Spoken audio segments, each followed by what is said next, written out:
एक बार की बात है, एक शराबी अपनी शराब पीने की आदत से बहुत परेशान था।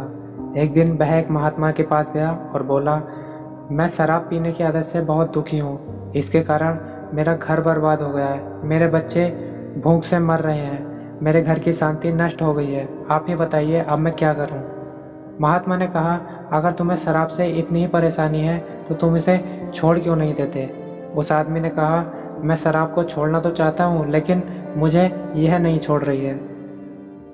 उस महात्मा ने मुस्कुराते हुए कहा, ठीक है, तुम कल आना, मैं तुम्हें शराब को छोड़ने का तरीका बता दूंगा। अगले दिन वह आदमी फिर से उस महात्मा के पास पहुंचा। उस आदमी को देखते ही महात्मा खड़े हुए और पास के ही एक पेड़ से चिपक गए। वह आदमी चुपचाप खड़े होकर उस महात्मा को देखता रहा। जब काफ़ी समय बीत गया तो उस आदमी ने महात्मा से कहा, आपने इस पेड़ को क्यों पकड़ रखा है। महात्मा ने कहा, मैंने इस पेड़ को नहीं पकड़ रखा है, बल्कि इस पेड़ ने ही मुझे पकड़ रखा है। उस आदमी ने आश्चर्य के साथ उस महात्मा से कहा, मैं शराबी हूँ पर मूर्ख नहीं हूँ। इस पेड़ ने आपको नहीं पकड़ रखा है, बल्कि आपने ही इस पेड़ को पकड़ रखा है। आप जब चाहें इसे छोड़ सकते हैं। यह सुनते ही उस महात्मा ने पेड़ को छोड़ दिया।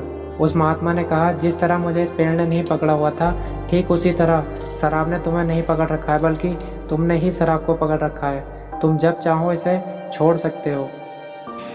अगर आप चाहें तो आप कोई भी बुरी आदत छोड़ सकते हैं, क्योंकि अगर कोई भी इंसान कुछ करने या छोड़ने का संकल्प कर ले तो वह उसे आसानी से कर सकता है। इसलिए हमने बुरी आदतों को पकड़ रखा होता है, ना कि बुरी आदतों ने हमें।